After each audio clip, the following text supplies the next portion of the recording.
వందనాలు పాస్టర్. వందనాలమ్మా, కూర్చో. పాపం అంటే ఏంటి పెద్ద నాన్న? పాపం అంటే ఏం లేదే, ఆజ్ఞ అతిక్రమమే పాపం. ఆజ్ఞ అంటే ఏంటి? మీ అమ్మ వెళ్ళేటప్పుడు, ఆఫీస్కి వెళ్ళేటప్పుడు ఫోన్ చూడొద్దని చెప్పిద్దా? నువ్వేం చేస్తావు? ఫోన్ చూస్తావు కదా, అదే పాపం అన్నమాట. మరి పాపం చేస్తే ఏంటి పెద్ద నాన్న? అంటే పాపం వల్ల వచ్చే జీతం ఏంటని అడుగుతున్నావా? పాపం వల్ల వచ్చే జీతం మరణం. మరణం వస్తుంది. పాపం వల్ల వచ్చే జీతం మరణం అని బైబిల్ చెప్తుంది. మరి పాపానికి సొల్యూషన్ లేదా? ఉంది, సొల్యూషన్ ఉంది.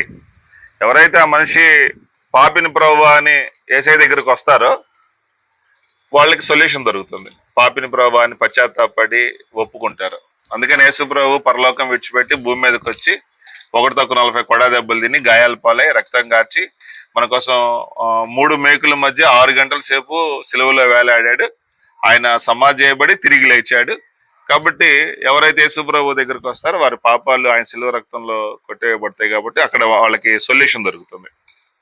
అది అర్థమైందా? అర్థమైంది.